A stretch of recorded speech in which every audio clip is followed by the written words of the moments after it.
Hi, my name is Alan Ardito. I'm a PhD researcher in therapeutic sciences at Brown University, and I was recently awarded the Predoctoral Award for Translational Medicine.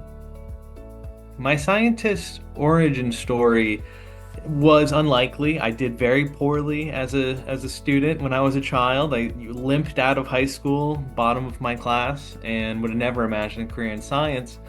But I joined the military and really did a lot of soul searching.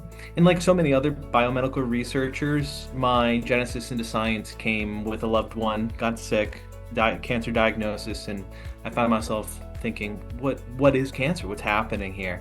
And I started reading about popular science and intro to cancer, and I loved the material, and I just really found an aptitude for it where I never thought I would have one.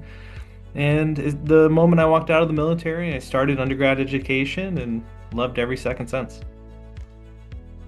My PhD research that is funded by the PhRMA Foundation, I've taken a step away from cancer and actually into infectious disease, where I study malaria. Malaria is a disease caused by a parasite in the tropical world, and it kills about 500,000 children a year. The most severe form of malaria is when these parasites start grouping up in the brain. And all sorts of biology goes wrong when that happens, and a lot of it we don't understand.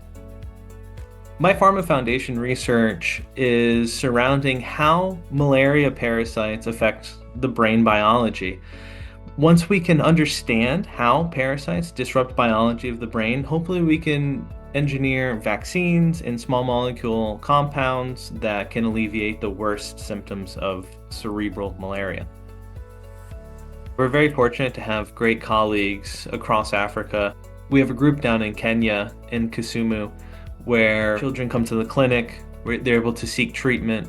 They're able to give samples, blood samples, where we can then try our newest experimental drug candidates on their blood right then and there. We call these field samples. And that's a really good indicator of a small molecule compound that's going to make it into FDA approval or not. The PhRMA Foundation means so much to me. First, it validates what I find important, which is global health research. These are people that don't often have global voices. So the foundation, PhRMA Foundation, giving us funding for this research is really lending to these disadvantaged populations. International health research is critical.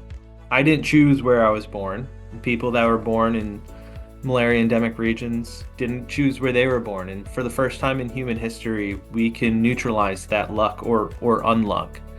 And so I think it's a worthwhile investment. Resilience in science is key, and it's okay to falter sometimes. Sometimes you go home and you feel defeated. Especially what motivates me during dark times of faltering is envisioning the impacted people with malaria. Malaria kills over 600,000 people a year. 500,000 of them are children under the age of 5.